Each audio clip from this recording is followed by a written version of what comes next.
The skies above Zithra burned with fire and smoke. The air smelled of scorched metal and alien blood.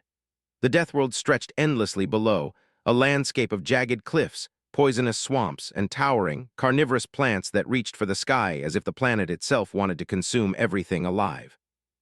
In the midst of this chaos, Princess Lyra ran with a fluid grace that belied her Vorathian strength. Her armor glinted under the twin suns, her energy blades slicing through the enemies who dared to approach. She had fought in countless battles before, but this one felt different. This one felt like the end. The Vorathians had been ambushed. A rival species, the Xyrans, had emerged from the thick mists of the northern swamps, their biomechanical war machines trampling everything in their path. The Vorathian warriors fought back with the strength of 10, but the Xyrans were clever. They used the land, the poisonous waters, and the deadly plants to their advantage. Lyra's heart pounded as she deflected a strike that would have cut her in two. She spun, countered, and pushed forward. Every move she made had to be precise. Every decision mattered. "Princess, fall back!" shouted a warrior, his voice barely audible over the screams and the thunder of war machines. Lyra ignored him. Retreat was not in her nature. She had grown up with the stories of the great Vorathian heroes, of warriors who faced impossible odds and never surrendered. She would not be the first princess to flee when the world demanded courage. Suddenly, a massive Xyran creature, taller than any building in the capital city, rose from the swamp. Its multiple limbs flailed, crushing trees and sending toxic spores into the air. Lyra froze for only a moment before charging. Her blades met the creature's claws with sparks that lit up the swamp like lightning. She dodged a swipe that would have torn her arm off and struck back at its vulnerable underbelly. But the creature was not alone.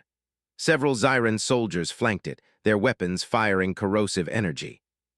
Lyra parried, twisted, and ran, using her speed to avoid their deadly attacks. Her senses were sharp.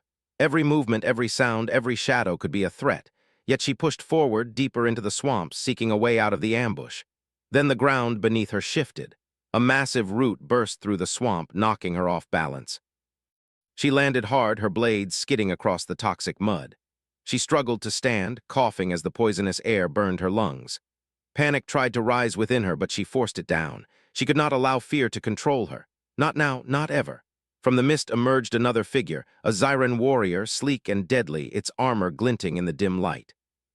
Lyra raised her blades, but before she could strike, a flash of movement caught her eye. Another creature, smaller and faster than the others, lunged from the shadows. In a blur of motion, Lyra dodged, rolled, and struck. Her blades connected, but she felt the sting of a shallow cut across her arm. Pain was familiar to her. She ignored it. She could not stop now. Her mind raced, scanning the landscape for any sign of escape. The swamps twisted and churned, a maze of death waiting to trap the unwary. Her instincts guided her, leading her toward a ridge that overlooked the battlefield. From there, she could see the full scale of the carnage. The Vorathian forces were being pushed back. Many had fallen, many more were retreating. Lyra's heart ached. She had fought beside these warriors since she was a child. She had trained with them, laughed with them, and shared in their victories. To see them cut down so mercilessly filled her with both sorrow and anger. She gritted her teeth and pushed forward. She would survive. She had to survive. Hours seemed to pass as she navigated the swamp, avoiding predators and the deadly terrain. Her body was exhausted, but her mind remained sharp. She had faced worse conditions before, but this planet, this battle, tested everything she had ever known. Every step could be her last. Every breath could be poisoned. Yet she pressed on, driven by determination and the memory of her people. As night fell, the swamps glowed with an eerie light. Bioluminescent fungi and plants illuminated the toxic waters, casting strange shadows across the land. Lyra moved carefully, her blades ready, her senses alert. She had learned to trust the land, to read its signs and anticipate its dangers. The Deathworld was cruel, but it was not unbeatable. It was then she heard it, a faint, human-like voice calling out from the distance. Lyra froze. Humans were rare on Zithra, and even more so in these regions. She crouched behind a rock, scanning the area. There, barely visible through the mist, was a figure struggling to move. Its armor was damaged, its body covered in cuts and bruises. It was human. Lyra studied him. He moved with caution, using improvised weapons and clever tactics to fend off the local predators. Despite his smaller size, he was capable and intelligent, using his environment to survive. Lyra felt a strange mixture of curiosity and admiration. Humans were unpredictable. They were clever, tenacious, and stubborn. Perhaps that was why they had survived in the galaxy for so long despite their physical weaknesses. She stepped out from her hiding place. The human froze, unsure whether she was friend or foe. Lyra raised her hand in a gesture of peace. "I am Princess Lyra of the Vorathians," she said, her voice steady.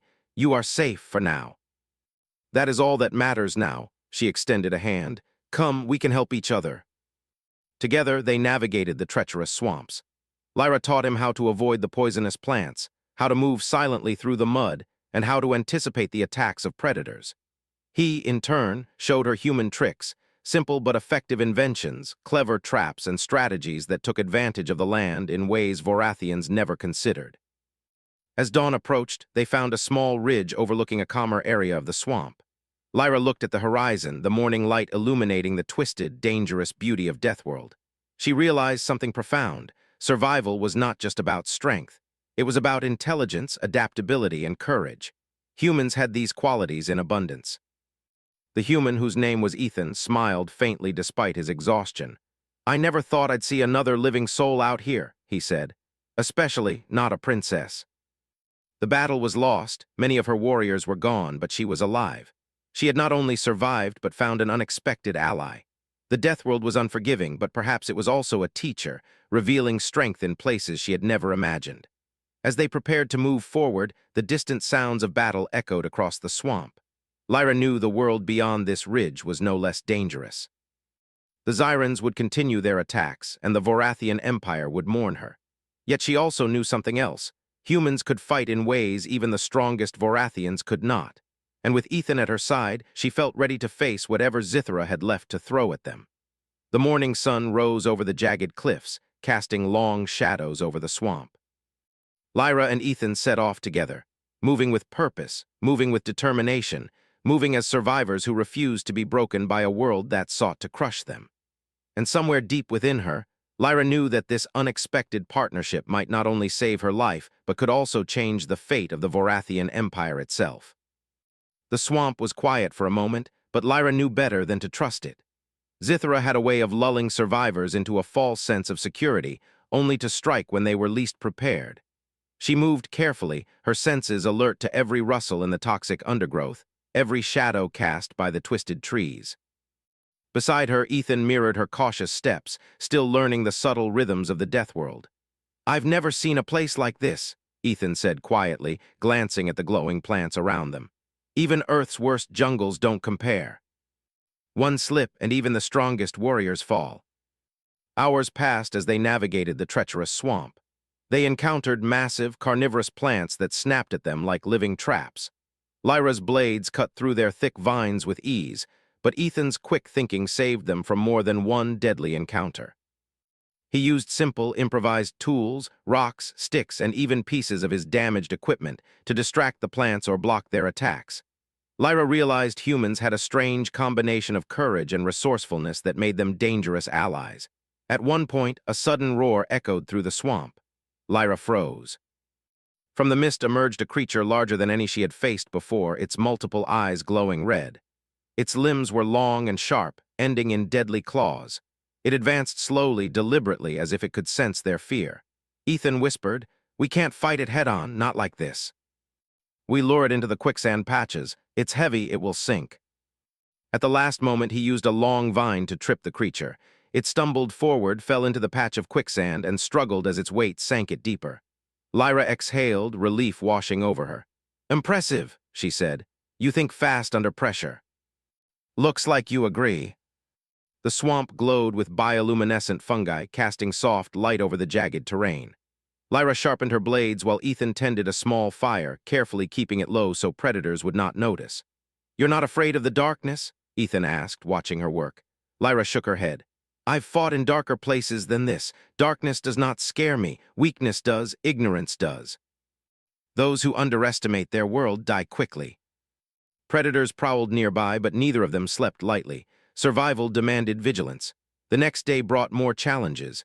A river of boiling mud blocked their path, and the banks were lined with spiny plants that lashed out like snakes. Lyra considered how to cross, but Ethan stepped forward. "Look," he said, pointing. "There are some rocks that barely break the surface. If we step carefully, we can make it across. I'll go first." You see solutions I would never have imagined. Humans, small and clever, could challenge even the strongest Vorathians if they were underestimated.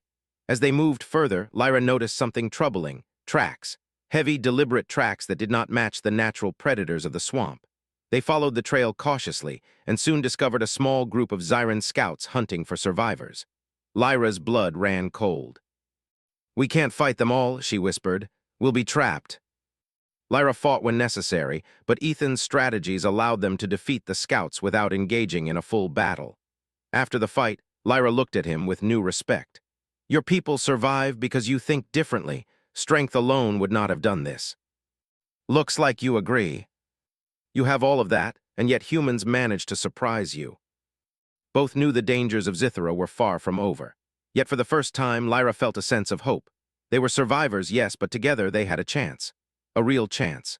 The following day brought their greatest challenge yet. The air shimmered with heat as they approached a massive canyon, its walls lined with razor-sharp rocks and deadly vines. Crossing it seemed impossible. Yet Lyra refused to stop. She would not give in to despair. "Look," Ethan said, pointing to a series of ledges and fallen trees spanning the canyon. "It's tricky, but we can use these. Step carefully, help each other, and we'll make it across." Step by step, they made progress. Several times, Ethan's ingenuity saved them from falling into the deadly abyss below. Lyra could not help but admire him more with every move. Humans were remarkable creatures, and this one had proven it. Finally, they reached the other side.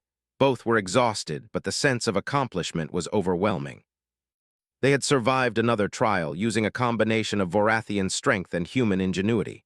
Lyra looked at Ethan, her expression serious.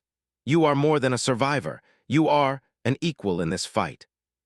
It was about understanding, learning, and respecting the unexpected strengths of others. Humans, small and underestimated, could teach even the strongest alien warriors something new. As the twin suns of Zithra set, casting long shadows across the canyon, Lyra and Ethan continued their journey.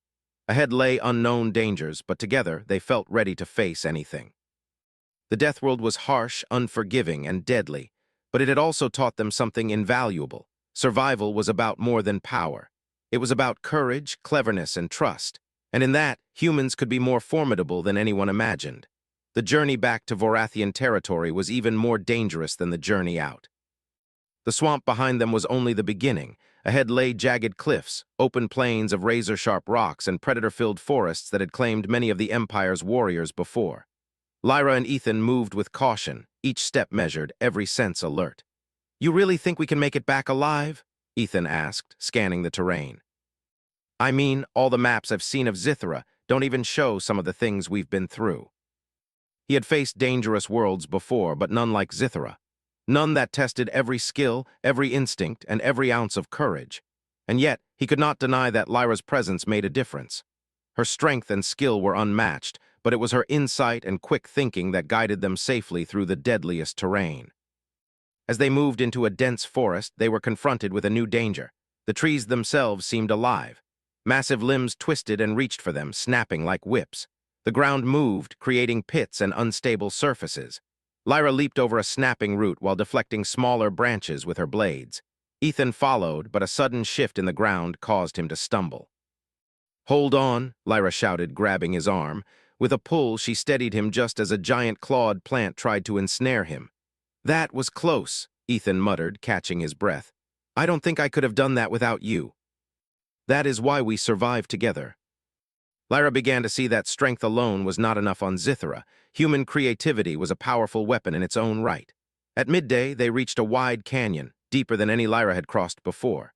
The walls were steep and jagged, with jagged stones jutting out like spikes. A river of molten liquid flowed at the bottom, bubbling and sending up toxic steam.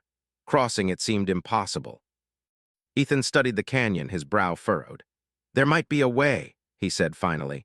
"See those ledges along the walls? They're small and unstable, but if we move slowly and carefully, we can use them to cross." She glanced at Ethan, who was already preparing a simple rope system with vines and parts of his damaged equipment. "You humans are clever," she said. "I would not have considered using ropes and vines this way." Lyra led, her balance and agility unmatched, while Ethan tested each ledge carefully before moving.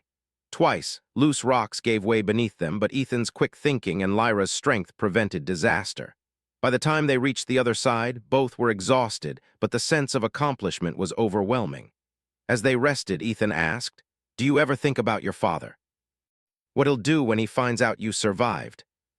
Humans often survived against overwhelming odds by working together, combining brains and courage. It seemed the same lesson applied to the Vorathians, if only they would recognize it. As night fell, they set up a small camp near a cluster of glowing fungi. The light illuminated the twisted forest, revealing shadows that moved unnaturally. Lyra sharpened her blades while Ethan prepared a small, controlled fire. They spoke quietly, sharing stories of their respective worlds. Ethan told her of Earth, of humans who thrived despite being smaller and weaker than many other species. He described ingenuity, teamwork, and resilience. Lyra listened carefully, seeing parallels to their current situation. Humans were clever, yes, but also determined. Their will to survive matched the strength of any Vorathian warrior.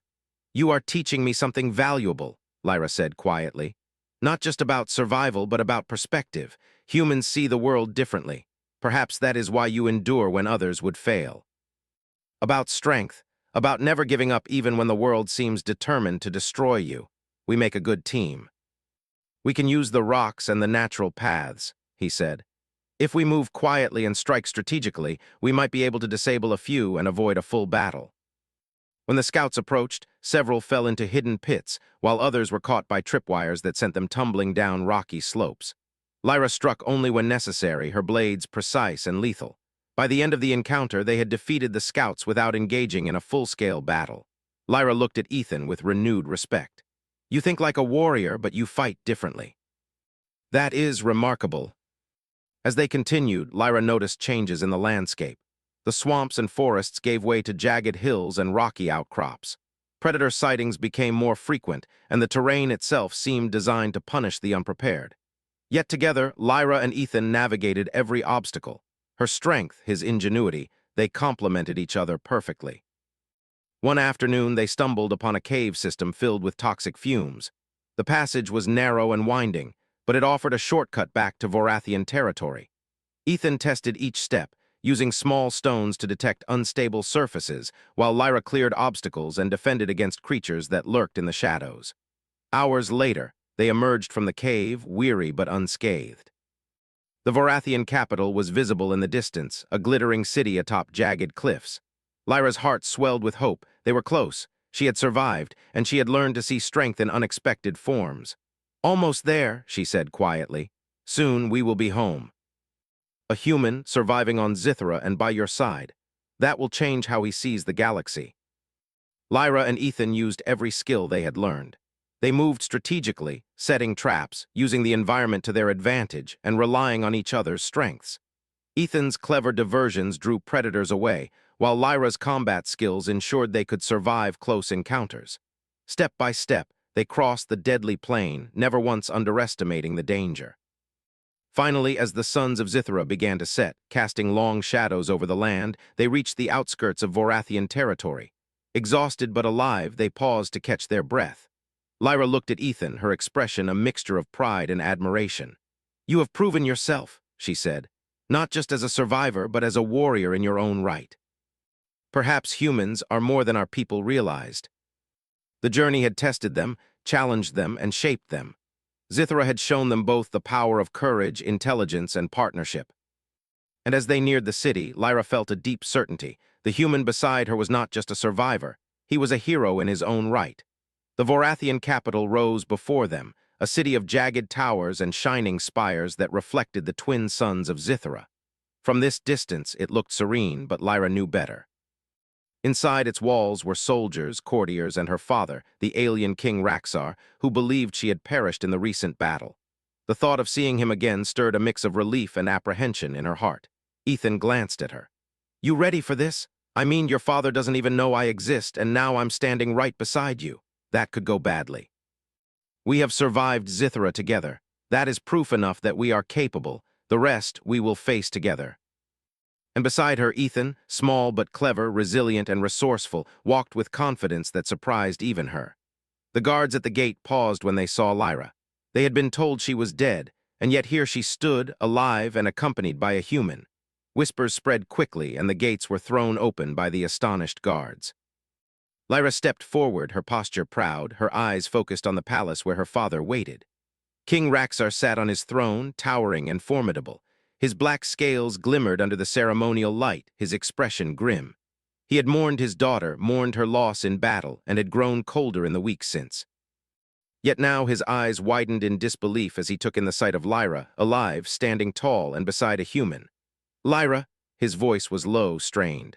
Impossible, you were gone. I buried you in my mind. This is Ethan, a human who helped me navigate the death world and survive where others would have fallen. I have learned much, and we survived because we trusted each other and used both strength and intelligence. Raxar's eyes softened slightly, though his pride remained. You have done what I thought impossible, Lyra, and you human, you have my attention. He paused, studying Ethan carefully. Vorathians have always relied on strength, but perhaps this human has shown us another way. Courage, intelligence, and adaptability matter just as much. Ethan's people possess these traits in abundance. Together, we have survived when many thought it impossible. He could not deny the evidence before him. His daughter alive, a human survivor, and both of them carrying the scars and stories of Zithra. You have my respect, Ethan, Raxar said finally. Humans are underestimated, and perhaps they should not be. You have proven your worth through courage, resourcefulness, and skill. I am impressed. Thank you, Your Majesty. I only sought to survive and to help Princess Lyra do the same. That is all. As the day progressed, Lyra and Ethan recounted their journey to the court. They described the treacherous swamps, the enormous predators, the poisoned rivers, and the shifting terrain of Zithra. They explained how they had used both Vorathian strength and human ingenuity to survive. The court listened, captivated, some nodding in respect, others whispering in astonishment. Your journey is remarkable, one general said. I never imagined a human could endure the death world, let alone navigate it with a princess at his side. It requires creativity and courage. Yet she had returned with a human, a species he had dismissed as fragile, and had done so with dignity and skill. He realized that strength alone was not enough to rule or to survive. Wisdom and trust in unexpected allies were equally important. I had believed strength alone was enough, Raxar admitted quietly. I was wrong. You have shown me that courage, intelligence, and trust are just as vital. You both have my respect. But Lyra and Ethan had demonstrated another path, one of cooperation, cleverness, and courage. In the days that followed, Raxar allowed Ethan to remain in the palace. He observed him closely, seeing how the human's ingenuity, quick thinking, and calm courage under pressure could benefit the Vorathian Empire. Ethan helped design new survival strategies, showing ways to navigate Zithra more safely and efficiently. Lyra and Ethan became a symbol of possibility. Their story spread across the capital, inspiring warriors, scholars, and citizens alike. Humans were no longer dismissed as fragile outsiders. Instead, they were seen as clever, brave, and capable, partners who could survive and even thrive in the deadliest worlds. For Lyra, the return home was bittersweet. She had survived Zithra, but many of her warriors had fallen. She mourned them quietly, honoring their sacrifice. Yet she also knew that the alliance she had forged with Ethan represented a new future, one where Vorathians and humans could respect and learn from each other. One evening, as the twin suns set over the capital, Lyra and Ethan stood on the balcony of the palace, looking out over the city. You've changed the way your people see humans, Ethan said quietly. They will never underestimate us again. And whatever comes next, I know we'll face it together. Not all were convinced that a human could be trusted. Some watched with envy, others with fear. The Empire had been shaken, and not everyone would accept the lessons Lyra and Ethan had demonstrated so far. Lyra knew this. Challenges remained, both from within the Empire and beyond, but for the first time she felt a true sense of purpose. She had returned alive, brought a human ally, and shown her people that strength alone was not enough. The future of the Vorathians, and perhaps even the humans, had changed forever. That night, as the twin moons rose above the jagged skyline, Lyra and Ethan stood together in the palace courtyard. The stars above reflected in their eyes, and the wind whispered through the city like a quiet promise. We survived Zithra, Lyra said softly, but survival is only the beginning. In the weeks that followed, the Vorathian Empire began to change. Soldiers trained differently, incorporating human ingenuity into their strategies. Scholars studied the ways humans had adapted to the death world, and Lyra, once thought lost, became a living symbol of resilience, alliance, and the unexpected power of those considered small and weak. Ethan stood by her side throughout, not as a servant or subordinate, but as an equal, a partner in survival and in shaping the future. Together, they had not only returned to the capital alive, but they had also planted the seeds of a new era, one that would honor both Vorathian strength and human cleverness. The Empire watched. The galaxy would soon learn that humans were no longer to be underestimated. The changes began quietly, almost unnoticed at first. After Lyra's return, the Vorathian Empire did not transform overnight. Empires never did, but small shifts started to appear in places where tradition had once ruled without question. Training grounds echoed with new methods. Patrol routes were redesigned. Survival manuals were rewritten, and at the center of it all stood a human who had walked across a death world and lived. Ethan did not seek attention. That alone surprised many. He spoke calmly, worked patiently, and never tried to prove himself through pride. When warriors asked questions, he answered simply. When generals doubted him, he showed results instead of arguments. Slowly, resistance softened into curiosity. Lyra watched it all with careful eyes. She stood beside her father in the High Council chamber as reports came in. Patrol losses on Zithra's outer regions had dropped. Training accidents had decreased. Scouts were surviving longer in hostile zones. The cause was always the same: human-inspired planning, layered strategies, and flexible thinking. King Raxar listened in silence. At last he spoke. "I once believed strength alone shaped destiny," he said. "Now I see that survival shapes strength." "Human," the king said, "you have altered the course of my empire without raising a blade." Vorathian commanders began requesting human advisors, not as rulers, not as masters, but as partners. The first joint training unit was formed quietly, then another. Human adaptability blended with Vorathian power created something new, something efficient, resilient, and frighteningly effective. Other species noticed. Beyond Zithra, old rivals observed troop movements with concern. Zyran scouts reported unfamiliar tactics, traps layered within traps, false retreats, environmental manipulation that turned Deathworld terrain into controlled weapons. The Zyrans were confused. "They fight like Vorathians," one report said, "but think like something else." Strength invited challenge, but this time her people would not face it blindly. One evening, Lyra stood on the palace balcony overlooking the training fields. Ethan stood beside her. Below, Vorathian warriors sparred while human instructors observed, adjusted, and refined techniques. No shouting, no arrogance, only focus. "You changed more than tactics," Lyra said quietly. "You changed how they think." Not a full invasion, a test. Raxar turned to Lyra. "This is your battlefield now." Escape routes were prepared before the first clash. When the Zyrans advanced, they found no enemy waiting, only silence.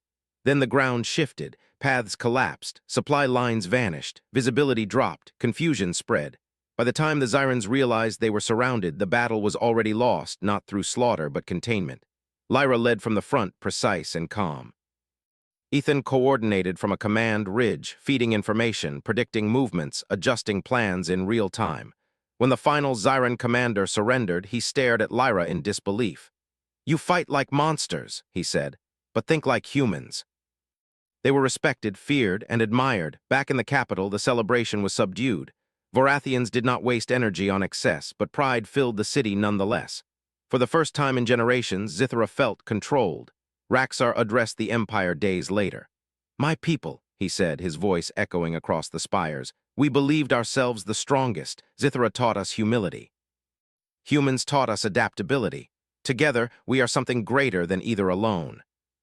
Later that night, Lyra and Ethan walked along the outer walls of the city.